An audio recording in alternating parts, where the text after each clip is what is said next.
Good evening. Good evening, Dr. Sujata. Good evening, Dr. Mitali. So, team, this is the sixth of the update series that we had started in the month of March. So, dentistry is something where we need to do a lot. So, instead of dentistry, let us think of as oral medicine.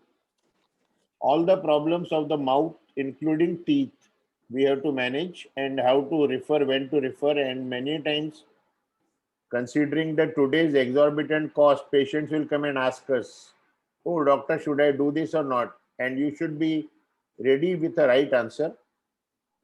Then Mitali will tell us that other than trauma to the teeth, when the children need dental care, and even in trauma, when the teeth should be left alone, that they will fall down and their new one will come, or when they should be attended to.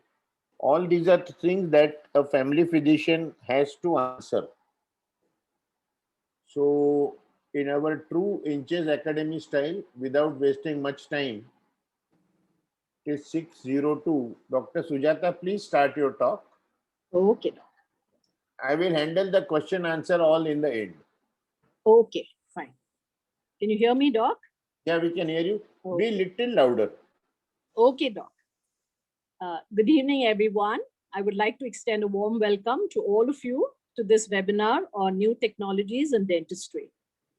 And thank you all for giving your time to be present here. Let me give you a very brief outline of my profile. I did my bachelor's in dentistry in 1984 and master's in 1987 in prosthetic dentistry from the Government Dental College and Hospital, Mumbai. I started my practice immediately after that. Today, Advanced Dental Clinic is a multi-chain, multi-speciality clinic with the latest equipments and treatment modalities available to our patients. We have specialists from different fields like the oral surgery, orthodontics, periodontics, and periodontics who visit our clinic. My associate herself is an endodontist. I did a short stint, not really short, but 6.5 years at Tena Dental College, first as a lecturer and then as an associate professor. I was also a consultant at the Asian Heart Institute for about over 10 years. I'm sure you will all agree that the changes that have happened in our lives in the last 30 to 40 years has been dramatic, to say the least. So dentistry is not far behind. So hence the topic, newer technologies in dentistry. I would earnestly I would have liked it to be an interactive section, but I think Dr. Srani has made it very clear that he wants to take the questions at the end of the session. You know, otherwise, yeah, you will never be able to finish your talk. Okay, Doc. I get that. I get that. Doctor, are my screen coming clear? Yeah. Yeah. Okay. So, as it is said, that 50% of people say that the smile is the first physical trait that is noticed. And like all forms of medicine, all treatments of medicine, I think prevention is what we all must really strive for. That would be an ideal situation. So the oral health basics there are basic 4 tips that we would say.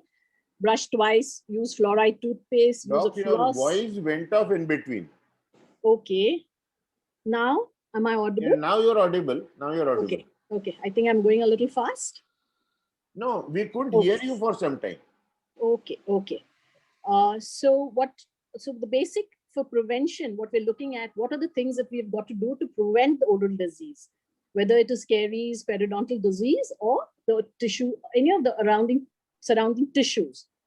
So brushing twice a day with the fluoride toothpaste, using floss at least once a day, preferably at night, eating healthy food, less sugary food, more fibrous food, and visiting a dentist for a regular checkup.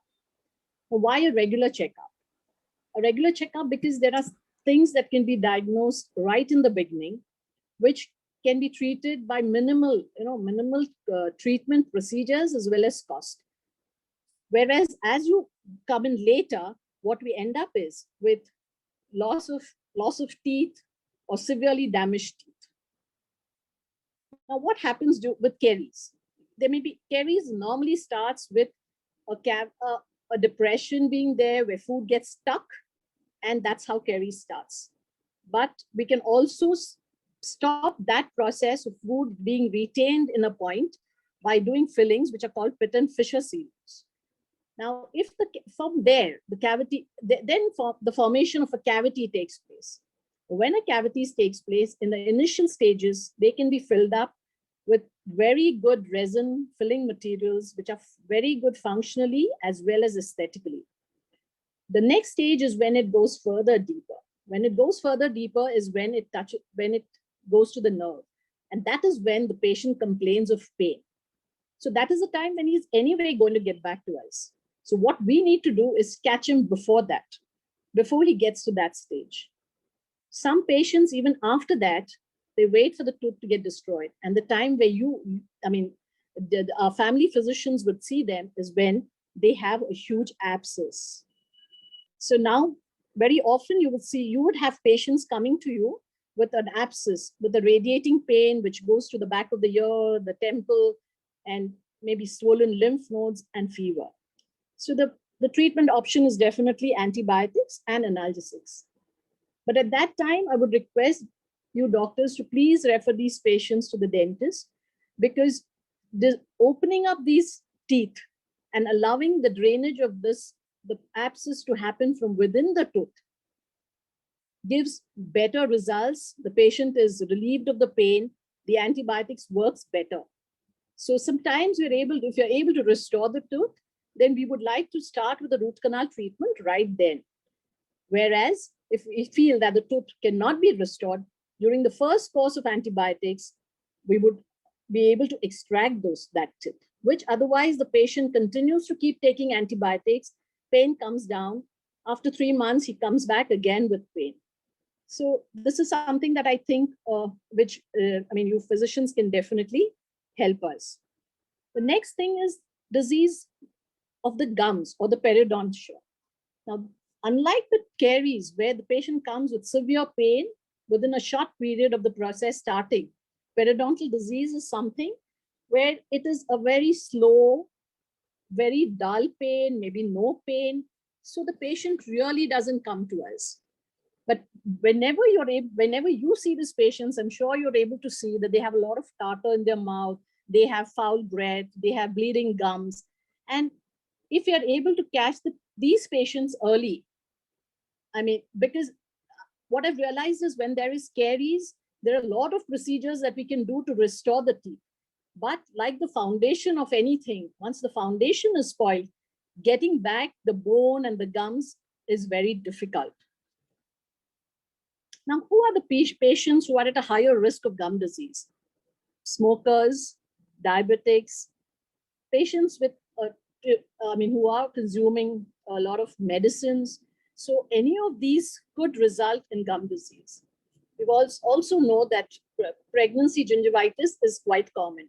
So it's advisable to have pregnant women to come in for a checkup, so that whatever the gingivitis, which may be hormonal, but with that, what happens is there's a lot of food that gets stuck, there's tartar formation, so that can be treated, and their gums can be got to good health. Another thing that we often see is oral ulcers. I think you all see that more than us, because very often patients will come to you with oral ulcers. Now, the things that where we can really help is if those ulcers are because of a brush injury or toothbrush injury, or because of a malaligned tooth or a broken tooth, or if a patient is wearing dentures, then whether it's the dentures or the braces that are hurting them, then we would definitely be able to help them. But there are innumerable reasons for ulcers, which I think a lot of them you will have to take care of it systematically maybe. Aphthous ulcers is, again, there's a list of reasons that there are there. So what we are able to do is, of course, one thing is we advise patients to go in for toothpaste, which do not have sodium lauryl sulfate. And so like toothpaste like Sensitivity, which do not have this product, they are found to be better for these cases. And the treatment is very symptomatic treatment that we would also give, which was just an antiseptic mouthwash, cortisone paste, and maybe a local anesthetic gel to give relief to the patient. So now, having said all this, we are trying to prevent this from happening.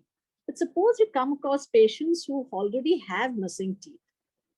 So I mean, that is something that you will be able to see immediately. There may be patients who come and ask you, now, what do I do? I have missing teeth. Should I really bother about it, or should I just let it be? So in this slide, I've just put up a case of what happens when a tooth is missing. When a tooth is missing, you see, like everything else, the other things try to take its place. As these other teeth are shifting, the front teeth moving backwards, the back tooth moving forwards, the tooth above moving down, over a period of time, you're ending up with spaces around those teeth, ended up with cavities in those areas. So in a period of time, it may be 2 years, 3 years, but you'll end up in having a lot of issues on that side. That is one aspect. The second aspect is a tooth is always, the bone around is present because of the tooth. So the minute the tooth is out, what you lose is the bone surrounding it.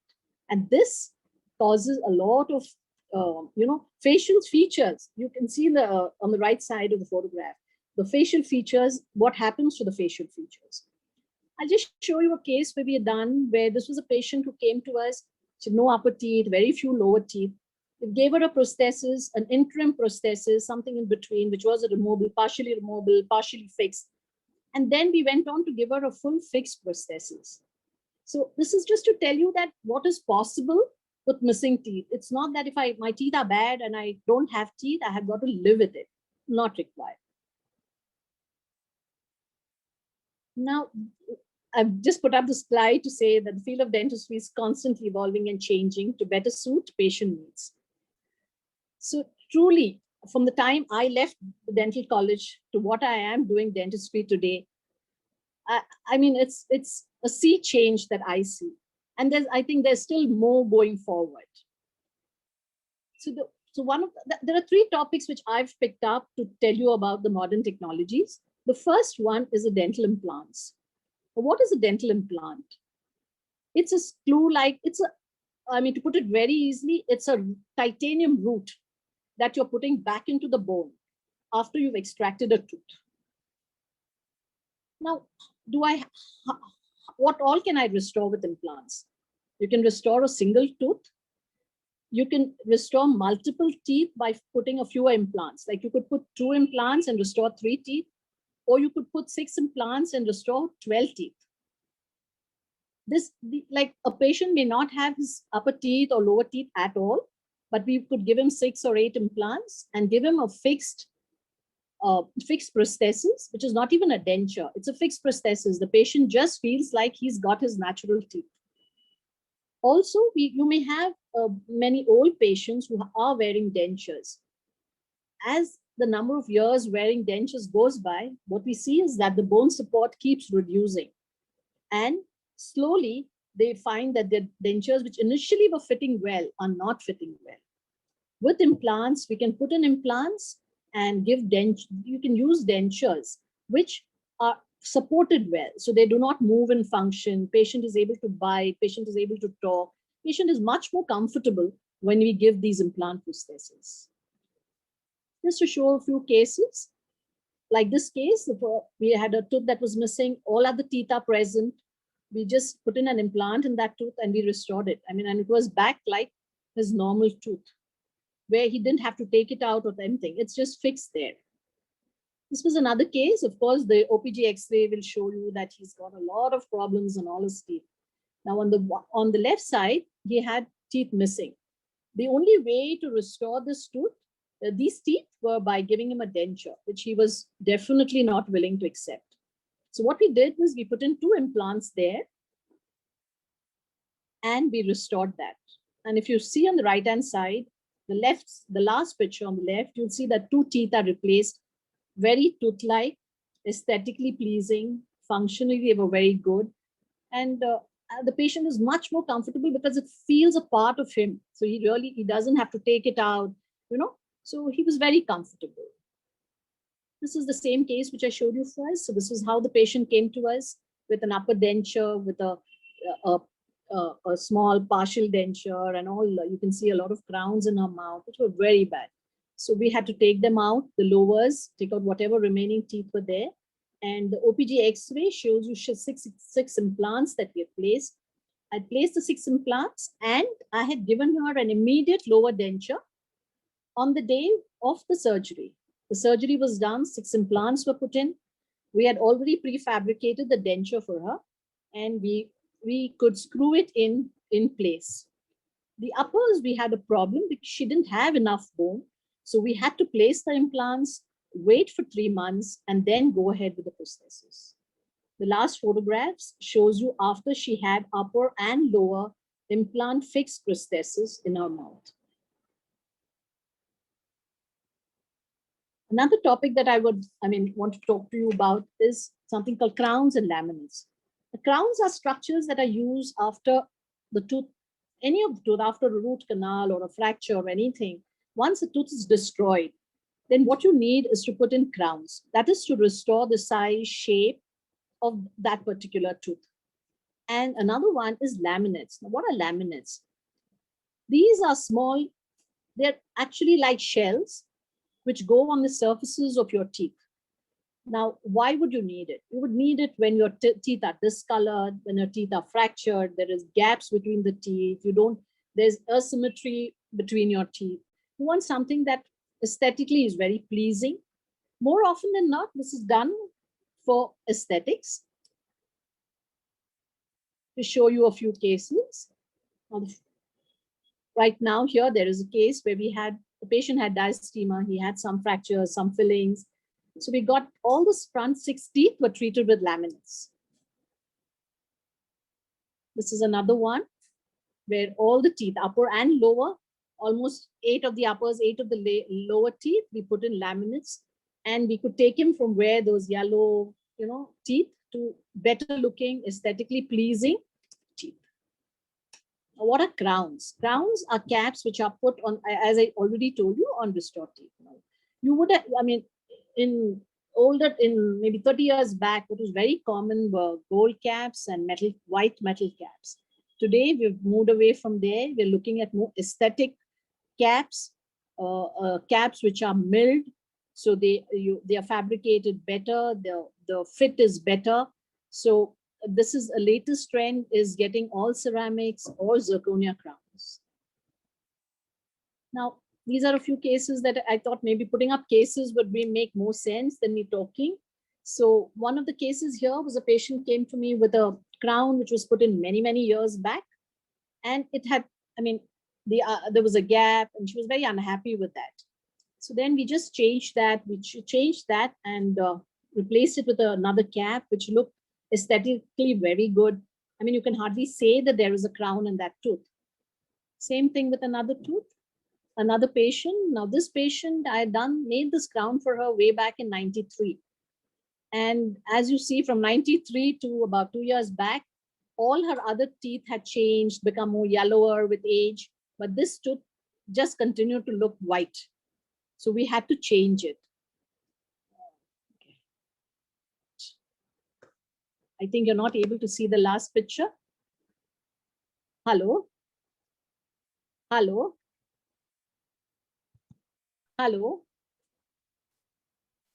Yes, doctor. Can you hear me? Yes, yes. Okay, I think the last picture is not visible. The post-op. Yeah, No, okay, I'm sorry, but I don't know. It's just not there. Okay, but this was another case where we put in a crown and it looked just as natural. Okay, now those are crowns. There's another one that I would like to show you is, now in this case, the one of the tooth was very bad, periodontally very bad. It had come down, it was loose. We took it out and ideally would have been an implant. We could have just put in one implant and not touched the 2 adjacent teeth. The patient was not ready for an implant. So what we did was we modified the 2 side teeth and we gave him what is called a bridge. And that is the picture below shows you how it looks. Now to come to the third part of the newer technologies is orthodontics. Now, what is orthodontics? It's basically moving around teeth, straightening them, getting them in the right position. This is for us, why would you need orthodontics? It's not only for aesthetics. There are times when you want to get teeth into the right position, because if they're not in the right position, then you have food getting stuck, the gums getting bad, you have more cavities, you have gum issues. The patient is not able to bite their food properly, which slowly leads to temporomandibular joint problems. So orthodontic treatment, many of you may think that mostly parents come say, my kid's teeth are crooked. So is it only that? Dr. Mitali, in the latter half, will speak to you about orthodontics in children. So now what I wanted to tell you is, okay, is orthodontics only for kids? So is orthodontic treatment in old age a big deal? You'll be surprised to know that 1 in 4 patients who comes for orthodontic consultation or treatment to our clinic is an adult. Now, the point is, leaving these teeth in that position would only lead to tooth decay, gum disease, difficulty in chewing for these patients. So today, adults are more willing to go in for these treatments. Also because of the fact that today, we're able to give them more comfortable, less noticeable braces, because that was a concern which always patients had. I cannot wear these metal braces. I cannot have braces at this age. So now we are able to give them prostheses which are transparent, like the one that you see on the left. The patient wears it, it's hardly visible. Invisalign is a company from the US, which is a pioneer in this. But now we do have a lot of companies which also in India, which are manufacturing these plates. They're very comfortable aesthetically. They're hardly visible. So patients are more willing to take this treatment option. Your teeth can and should last a lifetime. With our combined efforts, we should see this unfold. There's always a reason to smile. Find it. Thank you very much. I would also like to take this opportunity to thank Inches Academy and Dr. Asrani for inviting me to be here for this webinar. Thank you. Dr. Sujata, thank you very much for a very lucid presentation. Thank you, Doctor. And I'll come back with the questions later. Okay. After Mitali's talk. Yes, Doctor. Dr. Mitali. Yeah, am I audible? Hi, Mitali, how are you? Hi, good evening. Hello. So our team here is like our family. Okay. My team, I don't mind telling you, Mitali is like my daughter-in-law. Yes. Her husband is like my son. Yes. So right. When I wanted a pediatric dentist, I didn't have to think. I didn't even ask her. I told her you have to do this. Absolutely. Absolutely. Anytime. And she is actually, her smile tells you that what a dentist, why you need a dentist. You should have a very good smile. Mitali, your floor. You can share the screen. Okay. So I press share the screen now. Is that right? Yeah. Okay. All right. Okay. First of all, very good evening to all of you. It's a pleasure to be on this platform. And thank you so much, Dr. Asrani, to give me this opportunity to talk about my world of pediatric dentistry to all of you.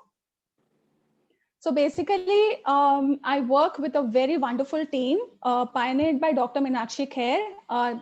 And this practice has been there for almost 25 years now, the first ever pediatric practice in the city of Mumbai.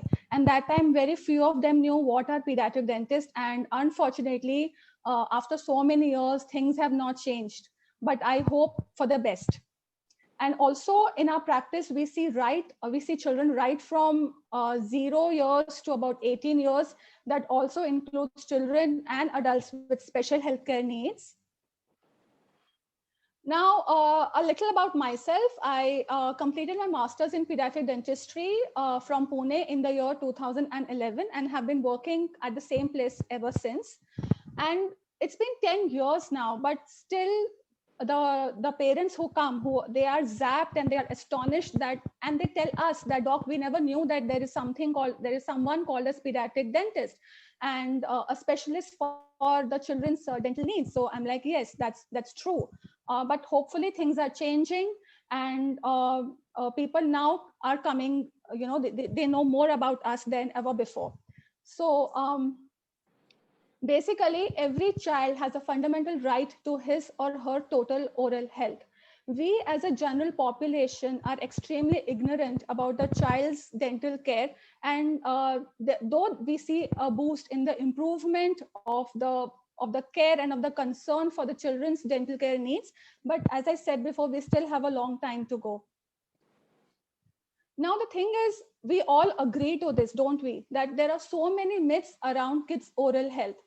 The first and the most common myth, or the most what people talk about, is baby teeth do not need care, they will fall anyway. That's true, they will fall off, but every tooth has its own time to go.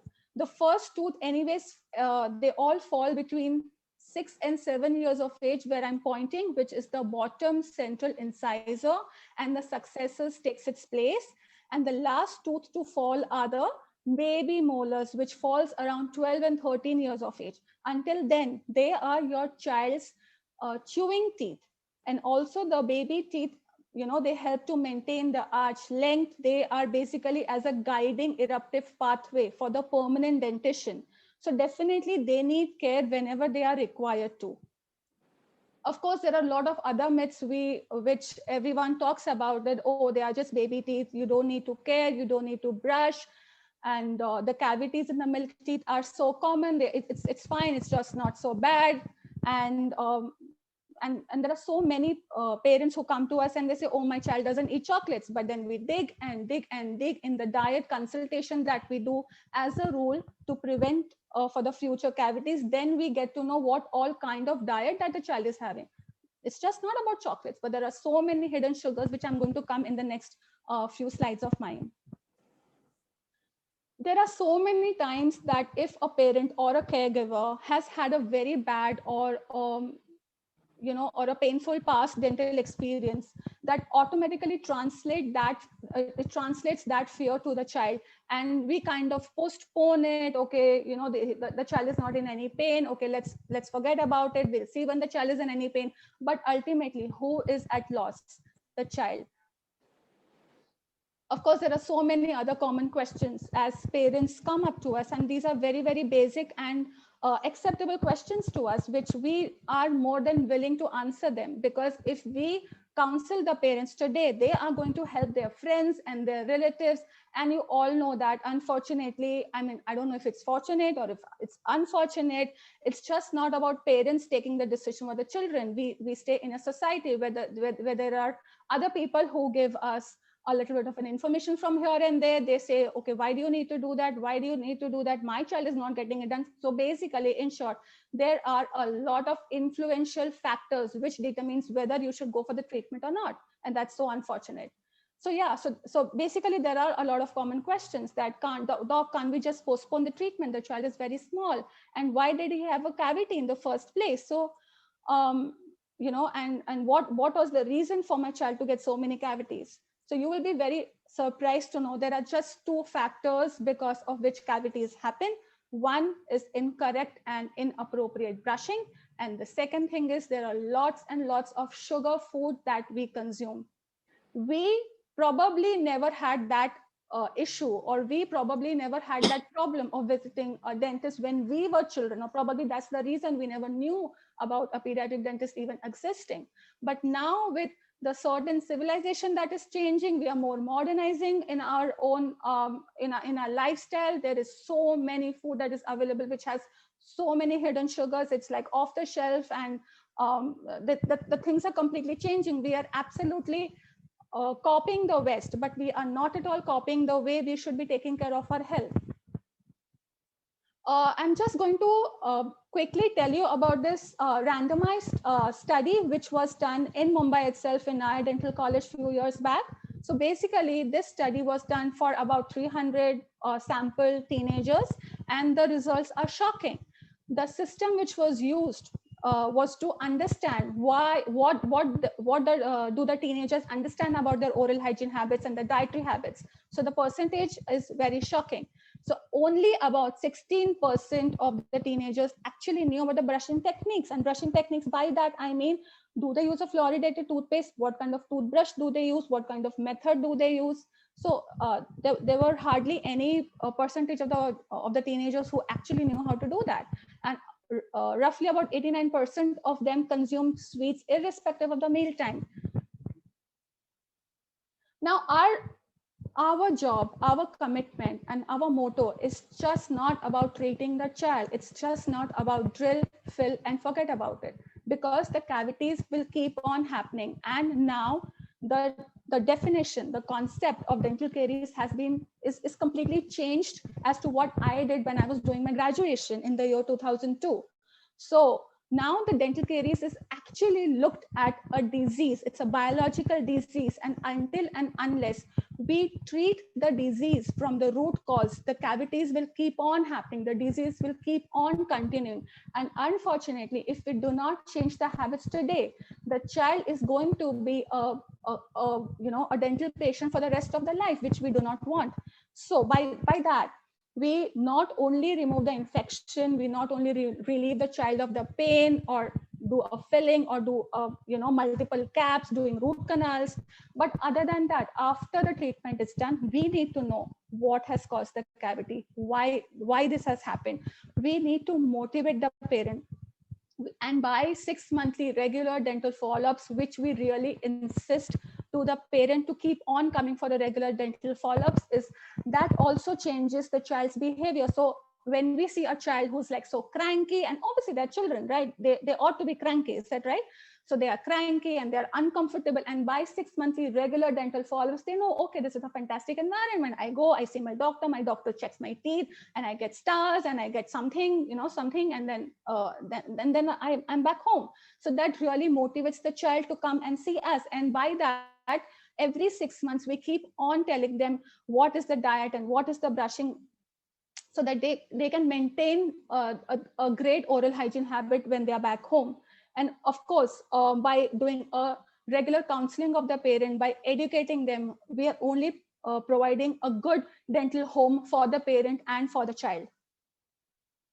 Okay, so just a small thing. This is my child at about 6 months of age, and this is when she was about 2.5 years of age. She used to love coming to my practice, and she would love sitting on the dental chair. The chair goes up and down. It was like a magical ride for her. And of course, she's now 7.5. She understands the mechanics of the dental chair, but she still looks forward for her tooth fairies. Okay, so now this on the slide, what you see is completely devastating for us, and I'm sure for you too.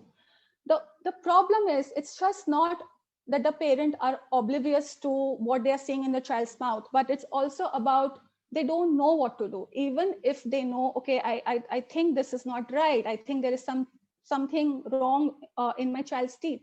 But what happens when the parent don't get a proper channel, when they don't get a proper, a proper advice by the general practitioners, or probably their family physicians, dentists for that matter. Okay, so they don't get a proper channel. What are they supposed to do? Because ultimately it all comes to the myth that these are the baby teeth, they are going to fall off very soon, and then the child is suffering with so many dental cavities. The main reason for, even an infant who's about, say, 1.5, 2-year-old children who come to our practice, and they have a lot of cavities, and they have pus-filled boils, and the child has not slept in the night. It's like it's paining all the time. The child has been put on the antibiotics and the painkiller, but the treatment is not being rendered for whatever reason. Now the thing, so what do we do? Treatment is another option, but we need to know that why the cavities happen in such a small child. Obviously, the child is not like running around with eating chocolates and eating sugary food, but there has to be a main reason, which happens in the infants and the toddlers. It's also mainly because there are two things which go hand in hand over here. Now, what happens is when the child sleeps with the milk in the mouth, be it breastfeeding, be it bottle feeding, be it supper feeding, the mother is exhausted. She's sleeping. The child is sleeping next to her. and the child is being fed all night, right? So what happens is the last mouthful of milk remains in the mouth. The child is not swallowing the last mouthful of milk. It is more of a lullaby for which the child is put to the breast or the bottle, and it just does not get swallowed. And hence the teeth are soaked in the milk throughout the time that the child is sleeping, which again is followed by inappropriate brushing, because often the parents come and say that, doctor, we don't know how to brush. Doctor, do we really need to use a toothbrush or a toothpaste? Oh, I've been just using a finger brush all the time. Oh, I didn't know that you need to start brushing till they're about 2.5. So that is the reason when the combination of such things happen, that is where you see rampant decay in very small children. And of course, then you need to treat them. And how do we need to treat them? It just depends on what is the age of the child, what do you see in the mouth, and the cooperation level, etc. Over here, I would really like you all to look at this image, because when you meet the parent, because you are the first ever person that the parent will come with the child, because by the time we see children, ultimately the damage is already done. So when you see them, I would really like you to give them an anticipatory guidance, give them a motivation to look out for certain things. These patches that you see over here, okay, they are quite different than the structure of the tooth over here. Now, why there is a difference on the same tooth near the gum margin and over here is simply because the tongue keeps on washing off the plaque from the tooth. And this is the most accessible surface for the plaque to be stagnant. So when the brushing doesn't happen well, the brushing could typically happen over here, but the brush is not reaching over here. So the plaque keeps on stagnating, and these patches or the lines that you see on the tooth is called as the white spot lesion. The good news is that these are the first sign of tooth decay. They look roughly like a chalky white surface. And of course, it's because of the inadequate brushing and more of the plaque which goes and settles over there. And how do we prevent it? It's absolutely preventable. Dental caries is a disease which is absolutely preventable. So one, you teach them adequate brushing. Secondly, when the child is roughly about 4.5, we also do something called as a fluoride varnish application.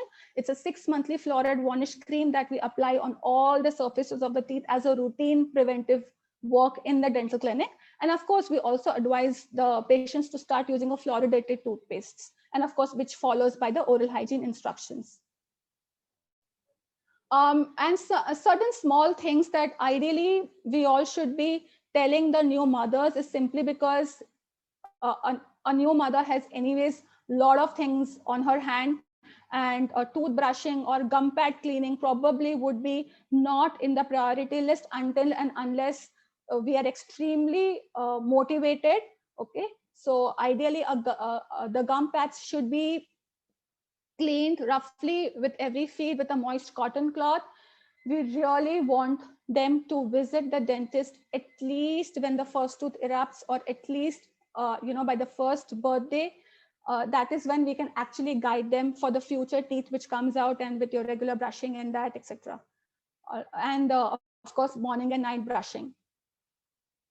The images that you see over here is how to exactly hold a child. Now, in olden days, or not really olden days, but few years probably back, we would tell the parent that until and unless the child is swiftly able to tie their own shoelaces is actually the time when the fine motor skill or the dexterity has developed, and that happens roughly by about 6 to 7 years of age.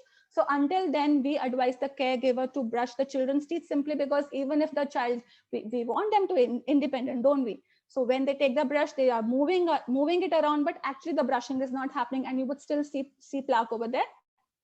So ideally, the caregiver should be brushing their teeth. And so over here, what I have written is, simple thing is just to stand behind the child against you, flip the lip up, flip the cheek up as seen on the images, and brush in 6 segments. That would be center, top right, top left, and bottom right left.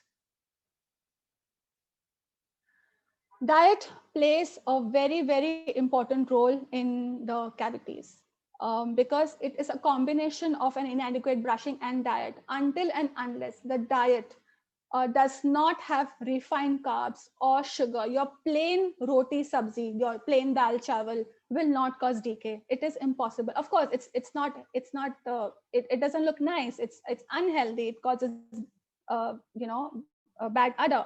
But unless the food has refined carbs or the free sugar rather, then only the cavities happen. Now, what do I mean by free sugar? Now, the diet, when it has a free sugar or it has a natural or the intrinsic sugar, the natural or the intrinsic sugar will not cause cavities, and only a fruit or vegetable would have an intrinsic sugar.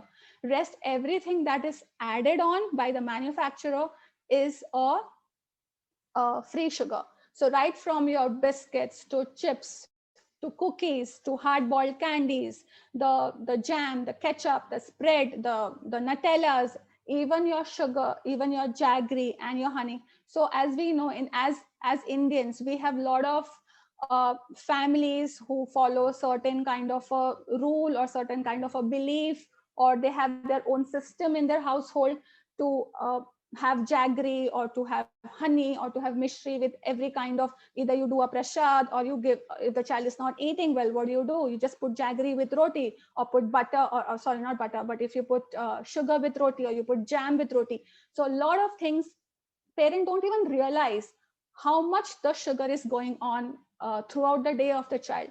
So when after the treatment or during in between the dental appointments, we, as a prevention, we always sit and discuss the diet bit. That's a separate counseling session altogether, because unless and until we know what is the cause of cavities, the cavities will keep on happening. So ideally we counsel them not to include a lot of sugary stuff in the day. Rather, we tell them, and it also depends on how sticky they are. So your candies, your lollipops, your sticky sweets is absolutely disastrous. Your biscuits, even if it is a salty biscuit, if it's a cream biscuit, or it is coated with sugar, or if it has a lot of chocolate chips. So any form of a biscuit is extremely sticky because they are only made of maida and sugar.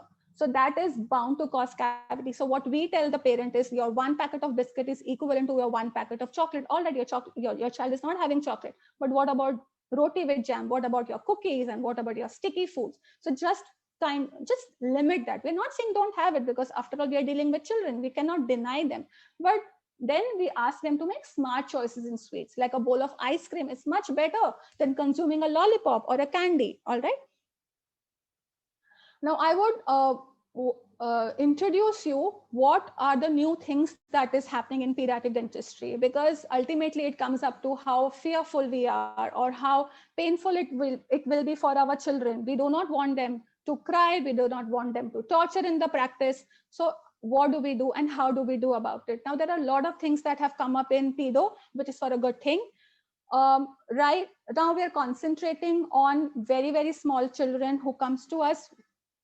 If they have a single cavity or if they have multiple cavities, we do not want to rush into general anesthesia, unlike what we used to do earlier. If the child does not have any infected tooth, if they do not have any pain or any such symptom, we want to avoid general anesthesia as much as possible as our last resort. That typically we keep it for very, very uncooperative children, probably, who will need a lot of root canals, and it is impossible for them to sit on the dental chair and get so many. Each time you come, each time you inject, each time you do a treatment for them, it is so difficult for the child, and it is so demanding for the child, because dentistry is completely voluntary. It's not like, it's not like holding them, giving them a jab and the job is done. No, they have to sit on the chair. They have to accept the treatment, what we do, in a friendly way. So ultimately we will make everything friendly for them. We have a TV up on the ceiling. We have a friendly staff, and we talk to them nicely. We make them as comfortable as possible, but ultimately they are supposed to sit on the chair. They are supposed to take all the stimulus that happens in and around the oral structure. So we want to make it as simple as possible. So now, so as I told you, it's completely changing. There's so many things which has been absolutely obsolete, right from your using of your hand drills, which makes so much noise, which gives out so much water. So things are getting obsolete. And earlier, we used to remove everything, whatever black and brown we used to see in the teeth, we used to remove everything. But now we don't. We just remove the active cavity and we fill it up with a restorative material, which releases a lot of calcium phosphate fluoride. So in fact, it is so biological now. It is not anymore mechanical. So it is completely changing. And of course, it also benefits very little children who sit on the parents' chair, who get their treatment done in one sitting, and they're going back home happily because they did not feel a thing. There was no drill, there was no suction, there was nothing that bothers them. And of course, also with a lot of special needs that we see in our practice, right from your autism spectrum disorder to different type of disabilities. It could be a physical disability, it could be a mental disability. So things like this really help them a lot to sit by themselves and get the treatment done and not let it increase further. Now, there are a few cases that I can show you of how things are before treatment and after treatment. So for very little children, when you know that the fillings are not going to stay there, so each tooth has a multiple surface. Now, whatever we do is all a repair job. The teeth will never grow back. Whatever the tooth structure has been lost forever. So you need to replace it. And by what we replace it with a material. And the material, of course, has its own life. It cannot stay forever. So you need to think what you need to do till the teeth are ready to shake and fall and exfoliate. And luckily with children, we do have an option, like we do have a second chance. If the baby teeth do have cavities, we calm the mother, because the mother guilt is terrible. Like, you know, they just get so emotional. They feel that, okay, they have done something wrong, and it's not their fault, because they never knew. Nobody told them, nobody taught them. It's not something that when you give birth to a child, these things are not taught, unfortunately. So I just really hope that all these anticipatory guidance is given to a new mother, so that from the beginning they can start taking care of their little babies and the oral health as well. Okay, so there are a lot of crowns that we do. There are a lot of treatment that we do. Of course, you will be wondering, what is this black thing in spite of doing a filling? So this is a solution. This is called as an SDF. I will not go into details about it. These are the silver diamond fluoride, because when there is a deep cavity over here, it's like a 50-50 chance. The child has never complained of pain, but again, you're sure that maybe a filling won't suffice, or it could be an infected tooth, or it could become an infected tooth which has not yet acted up. You don't want to rush into OT. You don't want to take the child under general anesthesia. So what do you want to do? You want to do something, at least you know that you're going to buy time. Okay, so this is something called as an SDF. It's a solution. It's a drug that we apply on this deep cavities wherever we see. We apply them and we keep them under observation, and at least 6 months, 1.5 years, we buy time. And by the time the child is quite older enough to sit and get the other form of a treatment done. That's another case. So when you see something like this, it's like absolutely devastating, because the child has had abscesses. There is hardly any tooth structure that you can see, and when the child grows a little more older, they are also conscious of the fact that they don't have good teeth. So you need to give them good teeth. And it's not only about aesthetics, it's also about the function. You want to relieve them of pain. So what do? Because this is so rampant and the treatment is so extensive, the treatment is so demanding, that the child will not be able to sit by themselves and get the treatment done. So then the ultimate resort is to do it under general anesthesia and do the required treatment. That would be multiple root canals and crowns and restorations and a lot of other stuff.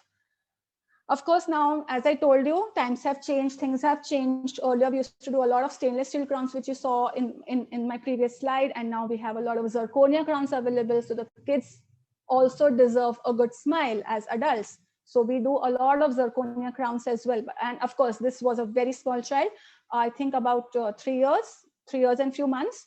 So we had to take the child under operation theater, in operation theater under general anesthesia, because there were a lot of multiple infected tooth, and in no circumstance the child would have sat all by themselves and got the treatment done.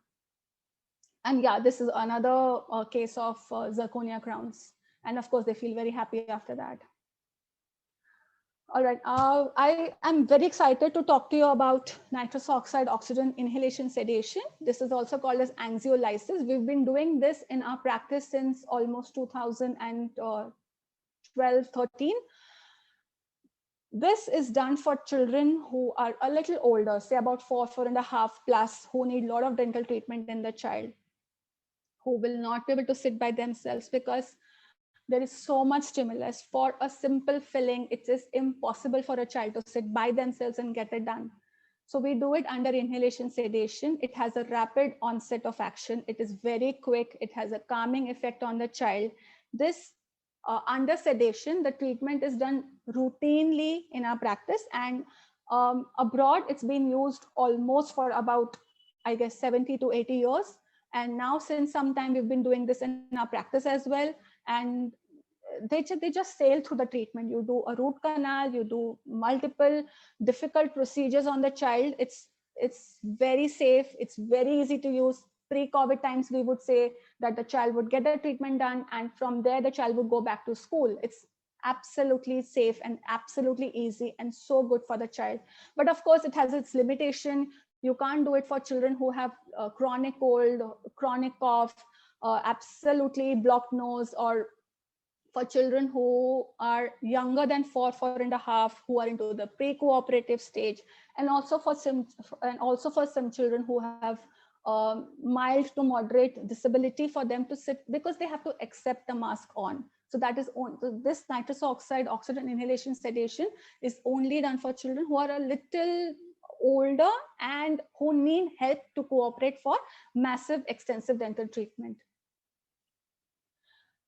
These, when we have a phone call, okay, doc, my child had a fall, we are like praying, oh my God, I hope this is not a permanent tooth. Okay, I hope this is not a tooth which has broken into half and the nerve is exposed, because we are after all dealing with young permanent teeth. And when a young permanent teeth is involved, it is so crucial for us to save that permanent tooth, because say a child at about 7 years gets his upper front permanent tooth. The root of the tooth is not yet developed because it develops almost after 2 to 3 years it has come into the mouth. And the nerve, which is in the center of the tooth, is mainly responsible for the root growth and root development. You cannot do a root canal treatment in such a young permanent tooth the way we do it for adults. So we just hope, okay, it's not that. Yes, there are some times, but then we'll see what treatment we need to do for that. So yeah. So when there is an enamel, so when there is a fracture which involves the topmost layer of the tooth, which is the enamel, and the centermost layer of the tooth, which is the dentine, it is very, very crucial for them to come immediately to a dental clinic, because the nerve endings is already exposed. The child will have sensitivity. There could be a time wherein later on the tooth may absolutely become non-vital, meaning the nerve is completely dead, and later on the child may need a root canal treatment. But before that, we would like to do something to save the tooth, like put a band-aid, and then later on we'll see how to build that tooth up. It just depends when the child had a fall, where they had a fall, and what all we see in the x-rays. All right, so now when a child comes to you, probably because as I told you, you might see them first after a fall. Under no circumstance anyone will think that the tooth has broken. Okay, I need to find that chipped tooth because the child is bleeding, there is a soft tissue laceration. Our first aim will be to know where the child has had a fall. Did the child have any head injury? Is the child all right? Did the child vomit, etc.? So whatever we look at, the first aid thing, we see that. But what about that precious little tooth which has broken, which has fallen? So at times when children come to us, the first question we ask them at this point of time, what you see over here on the screen is, did you find the tooth? Did you find that fragment? Because it is so crucial. Nothing is better than putting the natural tooth back. So we have had parents who have kept the child over, and of course that is when they stay close by, like in the same building or in the same vicinity. They go back, they call up home, okay, the child had a fall. Do you think you will be able to find the tooth fragment over there?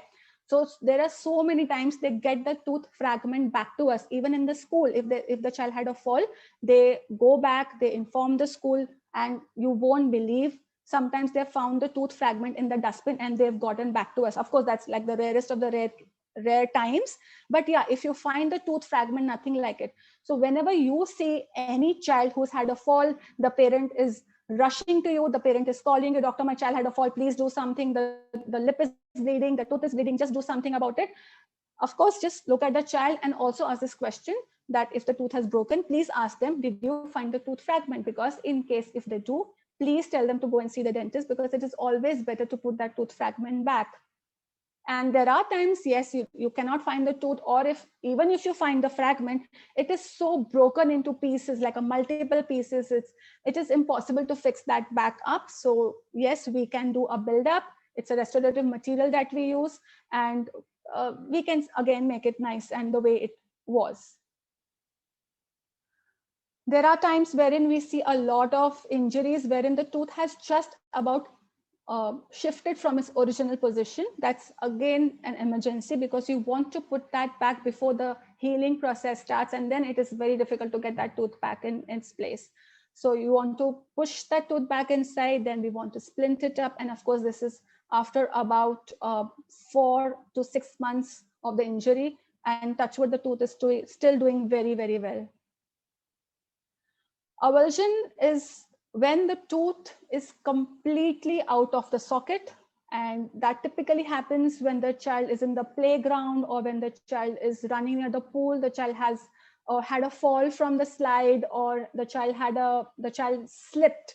So that is the time wherein typically you will see the whole tooth is out of the mouth, and the time is very, very crucial, because this is not something that you want to delay the treatment, because the periodontal ligament fibers by which the tooth is attached in the socket is completely degenerated, it's broken, it's shredded. So when the tooth is out into the is out after the mouth, there are 2 or 3 steps, doctors, which I think you should tell all your patients to follow. Is one, the most essential thing is just to put the tooth back in the socket as soon as possible. Studies have shown that to put it at least as soon as, immediately, to a maximum of 30 to 40 minutes, because that's the most crucial time. We don't want to get the tooth non-vital. Non-vital means it's completely dead, and then you need to do a root canal. So if it's a young permanent tooth, we want the tooth back in its position. And if the parents are not able to do it, please do it for them. Just push the tooth back in its socket and ask them to bite on a handkerchief and rush them to a dentist as soon as possible. But of course, before that, there are 2-3 things that you have to do. Is one is just hold the tooth by this crown surface, hold it, and just run it in the tap water, or the best is saline. You'll all have saline in your dental, in your clinics. So just run it in the saline water and push it back. And then later on, they can come and then we can do the splinting, and then we can see what we have to do. Yes, avulsions are the avulsed baby tooth, which is the primary tooth, is never reimplanted, because we do not want the permanent tooth to get injured. So there are times wherein we don't do any treatment, especially in the milk set teeth. If there is a fracture, or if there is a displacement which is shifting from its original position, or if the tooth has completely blown out of the socket in the baby teeth, we never ever like to do any treatment on that. It's the main concern is to protect the permanent tooth as much as possible. So we just leave it like that. There are 2 years old, there are 3 years old who've had a fall and the tooth is completely out, it's avulsed. But then when they come back to us, poor thing, they get the tooth, they get the whole tooth to us. Doctor, we have got the tooth, can you please fix it back? And we are like, sorry, it's a baby tooth. The recommendations are not to put it back. It's simply because you want to save the permanent tooth over there. You do not want to really injure that tiny little tooth bud which is still developing. So we just leave it like that. And of course, there are a lot of other things which we do in dentistry, apart from dealing with the cavities, apart from dealing with the trauma, is also about a lot of children who are in a growing stage. There are a lot of children who come with a thumb sucking habit, or rather different kind of habits they come up with. So because of the habits, there is unnatural forces that happens on the maxilla portion especially, and then it just goes haywire. So there is a lot of counseling that we do for the patients, because we do not want them to continue with the thumb sucking. First of all, it's not socially acceptable. Second of all, it's, beyond 4 years, it's just not acceptable. And of course, it causes a lot of dental abnormalities. So we counsel the parents a lot. And after, if the counseling fails and if the child is still continuing with the thumb sucking or any form of a habit, then we go and put an appliance. There is one example that I have given you is a certain minor correction that we would like to do till the orthodontics takes over, because we generally don't put braces for the permanent dentition. So our orthodontist takes care of that, and we have a fantastic orthodontics in our practice. So if a permanent tooth comes out something like this, as you can see, there is a discrepancy between the right and the left. The right is behind the bottom tooth. So this is typically called as a crossbite, and there is a traumatic, it just keeps on whacking against the bottom tooth. So you cannot let this tooth grow the same way. So when you see patients, when we see patients every six months as a regular dental follow-up, we see there's a lot of dynamic changes in the mouth. There are a lot of baby teeth falling. There are a lot of permanent teeth coming. So you want to be sure if the permanent teeth are coming out well, and how do you do about that? So then when we see something like this, we put a crossbite correction plate. And of course, after about 4 to 6 weeks, a simple thing we have done, we've just put a plate, tightened it every week, and the crossbite is corrected. So the child is good to go.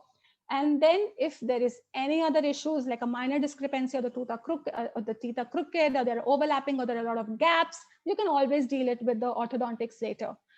And the last thing that I want to tell you about is, I'm sure you all know about that, is the sleep breathing disorder is a relatively new thing that we are doing in our practice. We are figuring out patients who have obstructive sleep apnea, because what we have seen is it just causes a lot of damage to the growing and the developing jaws, and they have a lot of symptoms of OSA. So we want them to see their pediatricians or see the ENT, wherever it is appropriate for them to go.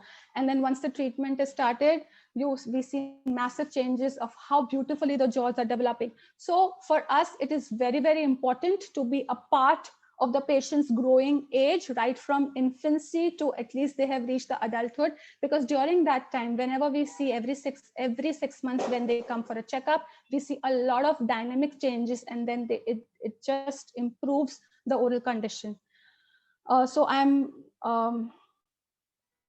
And so many times they come up with such cute stuff for us, and then it's so overwhelming. This is how we are in the COVID time, wherein we really cannot hug our patients. All we can do is just smile, stand next to them and smile and take some pictures. It's a beautiful time to spend with children. Thank you so much for your precious time, and I really hope it made a lot of difference to you after listening to this. Thank you so much.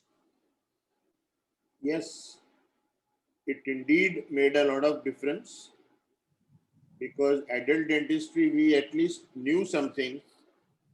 Pediatric, so we were all at sea. So you both have been wonderful. Thank you. Please unshare your screen, so I will start asking questions. Sure. So first I'll start with Dr. Shetty. Dr. Shetty, teeth that turn yellow with age, is there any treatment? Yeah. So, doctor, most of the time what happens with age is that the enamel is wearing out because of brushing, because of use. So what happens is the dentine becomes more visible, which by nature is more yellow in structure. So there's really nothing that you can do to whiten there. Now, there are techniques of using bleach, but if the yellowness is because of the thinning of the enamel, you cannot whiten it even with bleaching. Then laminates is an option. Can we put implants in patients with osteoporosis? If patients with osteoporosis are being treated with bisphosphonates, a definite no. No. Okay. Are the implants permanent? No need for replacement?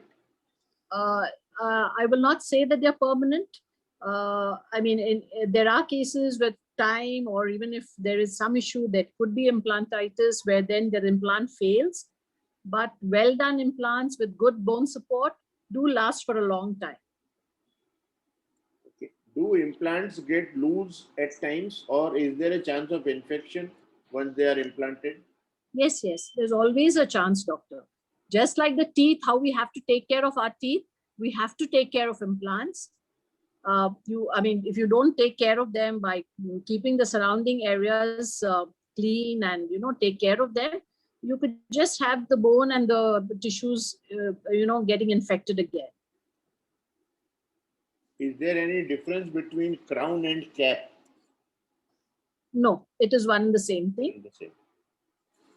What are the preventive measures for enamel loss? Can you just repeat that question, Doc?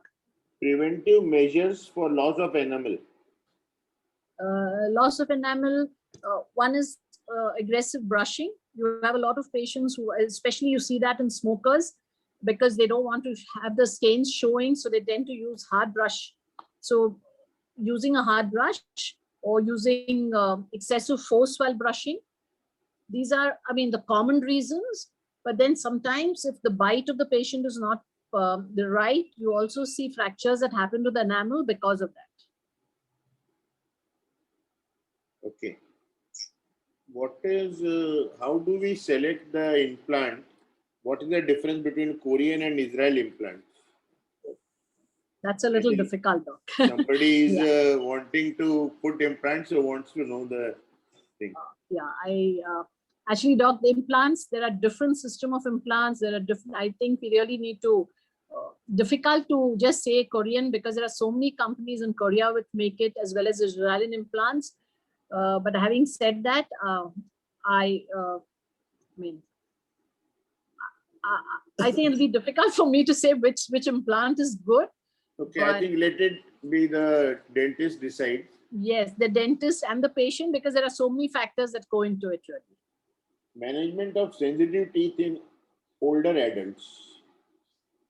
Yeah, so sensitivity in teeth, first of all, we will have to find out what the sensitivity is because of. If the sensitivity is because of a cavity or a filling that has to be done, then it has to be done. Just by using a desensitizing paste, it's not going to be a solution. So first, I think whatever basic treatment, like a proper gum treatment, cleaning, scaling, all that has to be done. In spite of that, if there is sensitivity because of recession of the gums, then a desensitizing paste should help. Okay. If dentures don't fit as gums are very small and there is osteoporosis, is there any solution? It's first of all, I think you should get well-made dentures, because many times I've seen patients who come because dentures are not well-made, they may not be fitting well.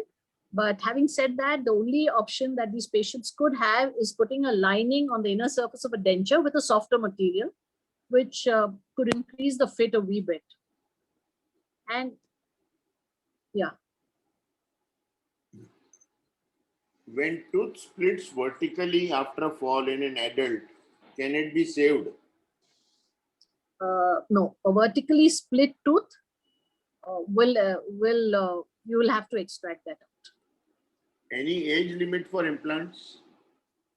Not really, Doc, because I have placed an implant in a patient who was as old as 82 years old. So, and it lasted her for at least about 6 to 7 years. So really, there is, if there is bone and if you're able to put an implant, and of course, considering all the parameters like the calcium levels, the phosphate levels, if all those are within the limits, they work well. Mithali, in children, if there is a vertical split, can you save it? Please unmute yourself. Please unmute yourself. For the primary dentition? Yeah.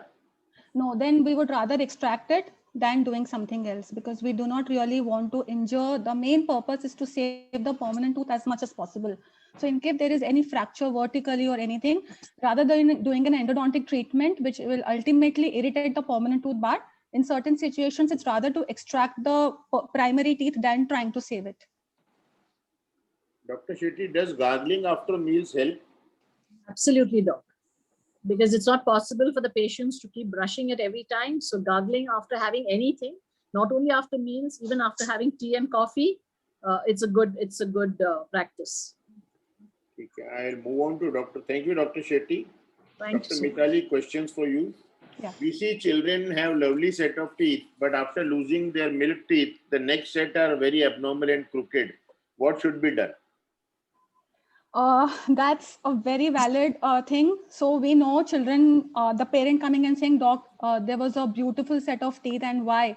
So the main thing that is associated to this is whenever the milk teeth or the baby teeth are beautifully aligned, meaning when there is no space, the ideal dentition in the primary teeth is a spaced out dentition wherein you see a lot of gaps. Okay. But when there is a closed space dentition, meaning when there are no gaps, it's 100% we are sure that the permanent teeth will come crooked.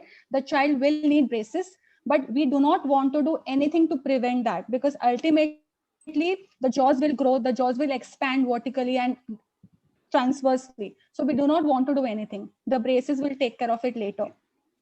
But yeah, it's bound to happen. We are sure that the child will have a crooked set of teeth. Okay, Dr. Shetty, one question has come for you. Cost of implants of upper and lower teeth, patient age 55 years. Is it possible for you to share some approximate range? For a patient with no teeth at all? That is not mentioned. So imagine no teeth at all. No, actually very difficult, doc, because what happens is we'll have to see what is the bone condition, because to place the implant, I need to have bone. Okay, then So we then- leave it. We leave it because Yeah, these are I very thought specific questions. Very specific. Yeah, I think implants, and depending on the type of implants also, there's a big, like they asked you about Korean and Israeli and all, because the price of implants also vary in the range is too much. So to give anything. Dr. Mitali, does calcium supplement in pregnancy have a role in dental health of the child? No, not really. Not really. No. Okay, how to deal with perioral dermatitis due to lip leaking in children? Is that your domain or no? No, it's not. It's not. We refer to the pediatrician. We don't do anything which is related to anything to do with any other form of a medication. We don't do that. Any insights into calcium deposits in teeth? Calcium deposits. Is there something like that in the teeth? All the teeth are calcium only, no? Yeah, there's. I have. Are they meaning it's- tartar? Tartar. Yeah, I guess that's Maybe what. that is the question. Yeah, maybe. so that is basically a plaque which is mineralized and it turns into a tartar. A plaque is a soft deposit which can be easily scraped with the twice-a-day brushing. But if it is not done well, it ultimately turns into a tartar, which is of course a calcium deposit with a lot of minerals. And that is very difficult to remove only with the brushing. So that is the time wherein you will need a professional scaling. So a scaling or a cleanup, you can say it as, we do that in the dental clinic, and children also have tartar. Of course, not as severe as adults, but yeah, they also need scaling at times. The next question, I don't know the purpose of asking this question. How do you measure the dose of nitrous oxide to be given for sedation? So, so Must in be on nitrous, body weight, no? no, in fact, nitrous oxide, when we do with children, it has nothing to do with a fixed dose or it has nothing to do with the weight. It is basically eye titration. So whenever a child who is extremely anxious or a child who is, or rather after the first appointment, the child is less anxious, the dosage depends on how that child is on that particular day. So we obviously start, say, about 20% of nitrous oxygen and about 80% of oxygen, or 30 or 70. It just depends on how comfortable or non-comfortable the child is on that particular day of the appointment. So it is absolutely titrated. So when the child reaches up to a level where the child has now become very calm, we reduce the mixture or the percentage rather. There is a question. Please, could you tell me again about the black solution to be placed on primary teeth for arresting caries? That is called as an SDF. It's 38% silver diamine fluoride. It's only done in a very specific cases. It's not generally used every time, but it depends on the patient or the child. Of if it's very deep, close to almost a root canal, you're not sure whether the root canal will be required or not. So we take X-rays, we take the patient history, and then we, after getting all of that done, then we decide whether we really need to do the SDF or not. But yeah, that is 38% silver diamine fluoride. That's the solution. So we should not think of doing it. No, leave it to us. Yeah. Prevention of periodontitis in children. Just very simple and basic thing. Regular regular brushing. You don't really see a lot of periodontitis in children. How you see in adults, it is mainly, it is limited to gingivitis. like wherein you see the gums are puffy, they are little bit swollen. When we ask history, they say yes, it does bleed when you brush. So it's more of a gingivitis than periodontitis in children. Okay, there is a question. I don't know whether to believe it or not. Dr. Ashok Madan. What do you say, doctor? Still in the age of 55, 2 milk teeth are there, were removed. Please comment. Do milk teeth remain till age of 55? Can I like say something? Yeah, sure. Yeah, so it's basically a lot of adults do have an over-retained teeth wherein the permanent teeth erupts either side, or it does not erupt at all, or the permanent tooth is not formed. It's agenesis, meaning there is no tooth formation. So at times, even in adults, no matter whatever there is the age, the primary tooth may exist, and they are called as an over-retained teeth. So your dentist would probably figure it out whether it's a baby tooth and why the permanent tooth has not come. So at times an X-ray or an OPG will be the best help, because you can know why the permanent teeth has not come. Either it is not formed, or it's stuck, it's horizontally, meaning it's not horizontally placed, it's not yet come out. So it's very important to know, because ultimately there could be a cyst which could come later. Okay. Dr. Mitali, management of bruxism.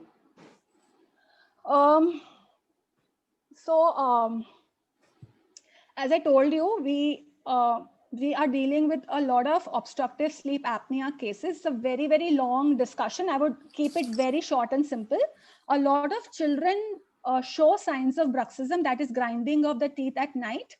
Of late, the new science says that the bruxism, the snoring, the clenching of teeth in the night is also coincidentally related to obstructive sleep apnea, where the nasal passages are completely blocked. The child has an extremely hyperactive adenoids and tonsils. The nasal passage is not able to breathe in complete air. So when the child is asleep, there is high chances of them bruxing. So first and foremost, we ask you probably to seek a pediatrician, or rather a sleep specialist, ENT. Probably the child will be prescribed some sprays to clear off the nasal passages. And after that, if in case the bruxism is still existing, if it's just a baby teeth, we do not really like to give any form of a mouth guard or any form of an appliance in such small children. Only if your permanent teeth are getting affected, that is the time we would rather intervene and give something like a mouth guard. But the main cause of bruxing has to go off. Dr. Sujata, is it possible that somebody has no wisdom teeth? absolutely, doctor. I think there's a high percentage of people where now ideally you've got to have 4 wisdom teeth. You may have 2 missing. You may have all 4 missing. That's a possibility. Does having very hot beverages harm the teeth? Yeah, doctor, something very hot, very cold, very, very hot and very, very cold is definitely would be damaging. And especially in cases, I mean, if they're young, with the enamel absolutely in function, may not happen. But I think as you get older, when the enamel is getting thinner, when enamel is thinning out, and if your gums are receding, definitely it could be a problem. Can a receded gum be What's that, Doc? corrected for aesthetics? What's that? Receded gum Yes. can be corrected for aesthetics. Treating of gums is a little difficult, because the gums go where the bone goes. So when you have lost bone, that's where the gums start receding. And like I think in my presentation, I made that thing. I said it's easier to teeth which are destroyed, very difficult to grow back bone and grow back the gums. There are procedures where you can do a grafting procedure. You take out the tissue from the palate and use it along the gums to close the recession that is there. They can be done. It's not that they cannot be done. Please throw some light on bamboo toothbrush, oil pulling, and use of laser in dentistry. What is bamboo toothbrush? Is Bamboo it that what the eco-friendly? Eco-friendly, doctor. Okay. So I actually don't know about the functionality of that tooth, but I know the handle would be of maybe bamboo. So maybe it's eco-friendly. The next thing you asked is about lasers. Laser. Oil pulling. I'm really, I I don't know much about it, so I will not say anything. And Mitali, do you next have any is- idea? No. Laser in dentistry, adult pediatric, are they used? Are they not used? No, they are used. Doc. Lasers are a part of dentistry. A lot of procedures which were initially done with a scalpel are now being done with your lasers. So, I mean, it is a procedure that is being done where there are lasers which are used for hard structures. There are lasers which are used for soft tissues, more painless. And there are a lot of what do you say indications where lasers can be used, but like suppose there is a pigmentation of the gingiva, lasers can be used to do the deep pigmentation of the gingiva. Sometimes you see patients whose gums are visible and they're very dark, so you could use lasers to do that. I mean, that can be done with a scalpel also, but lasers are less painful, and they are, I mean, like one of the latest technologies that are available. They're expensive, so availability, I don't know how many dentists would really have it. Do you both recommend electric toothbrush? I would, Doc. I would. Yes. Mitali, you would also? Yes, absolutely. The electric toothbrushes. So basically, I will just highlight a little bit on this. There are two types. One is a chargeable one and one is a battery one. So for children, we really recommend to use a chargeable rather than using a battery one, because the batteries run out of the charge very fast and they're just like moving the brush and then playing with that, and then ultimately it just doesn't really clean. So what we tell the parent is to get, if you're getting an electric brush, it's rather better to invest in a chargeable ones. And they're Dr. far Shetty, more any efficient. inputs? Yes, Doc. Any inputs on electric toothbrush? Yes, absolutely, Doc. I think it is it's the best thing, because with the manual brushes, we have been teaching patients how to use. There are different brushing techniques and all that, but I've found that it's very difficult for patients to follow that. And electric brushes are just simple. I just have to tell them the different surfaces of the teeth. I just tell them hold the brush on each tooth, the 4 surfaces of the teeth, and you're done. So, especially regions where they normally would not be brushing, or it's difficult to brush with your manual brushes, they're able to do it wonderfully with an electric brush. It's far more efficient than probably Very, what very, you do with a yes, manual. yes. Absolutely. Prevention of recession of gums with age, except stolen. Dr. Bindu seems to know a lot of dentistry. That's except stolen. STOLING is written. Okay, actually, that's the desensitizing mouthwash, I think, what she's referring to. But how to prevent recession is, Doc, the main thing is right from the beginning, if you have taken care of your gums and you do not have any systemic conditions which are leading to that, I think you should be good. But now that there's already recession of gums, the thing is you have to prevent any plaque, tartar forming. Because the chances of formation of tartar and plaque becomes much more when there is receding gums, because there are gaps. But you have to, educate the patient that he has to keep them absolutely clean, because that way the gums, at least the health of the gums improve, or they come back to normal. So the chances of further recession are, we can prevent that at least. Mitali, somebody wants you to say a little more on fluoride varnish. Okay, so basically fluoride varnishes are a preventive treatment that we do for the children. 5% sodium fluoride is the content of the fluoride varnishes. Ideally, the recommendation is to use it every 6 months. Varnishes is like a paint that is dose related. So it's a single unit dose basically. It's a brush and a paint, and every 6 months we start, we do the fluoride varnish. So whenever the patient comes, ideally a checkup is done and a fluoride varnish is applied on all the surfaces of the teeth. The fluoride is soaked up by the enamel of the tooth, and it's basically as a reservoir on the surfaces of the tooth. And it's done if the child is like about 4 plus. Even if the child is cavity free, a recommendation is to do a fluoride varnish till they're about 12, 13, or once the orthodontic treatment is over and they're absolutely good, they're absolutely cavity free, and they're doing great in terms of their dental oral hygiene, then we can stop doing the fluoride varnishes. So that's a recommendation. Thank you. Dr. Shetty, why does gingivitis occur? Is it lifelong? Yes, I think gingivitis is basically an inflammation of the gingiva, and anything that causes that. I mean, it causes like you have food getting stuck, brushing not done. Gingivitis is something that will happen throughout life. So that is what we normally recommend is that a patient should, because there are areas which they are not able to brush or they don't know that they're not able to clean that area. So what we suggest is come once a year, at least for a cleaning, at least once after you've done a cleaning.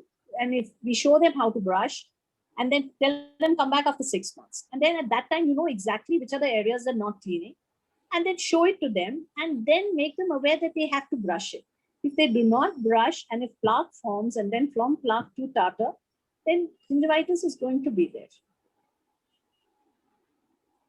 So brushing, flossing, and using a mouthwash does help. And I will not say that this is true for all patients.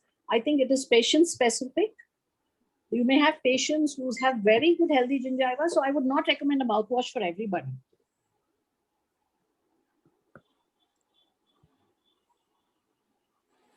Okay, so I will thank you both, and I will Thank save because people have been Thank you. asking your address and phone number. So I will be sharing both your addresses and phone number to our audience. And I hope you both are okay that if this video goes on YouTube for other people to see. Yeah. Are you okay? Yes, Doc, I think let Yeah, us have a look at it once before. Yeah, we will give you the link. You see it first, then Yes. we'll open it for Yes. Yeah, Absolutely. And it's a great platform to let everyone know that very soon we will be shifting to a newer place. Very good. Congratulations. Thank you.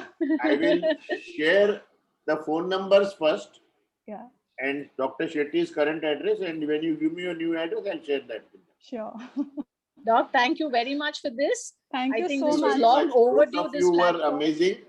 Thank Thank you. you so much. Thank you so much. I'll come back to you maybe next year because I want to keep this update a regular feature. And I hope and pray that the next session is in an auditorium face to face. Okay. Yeah, we Thank you hope so that much too, for Doc. this opportunity.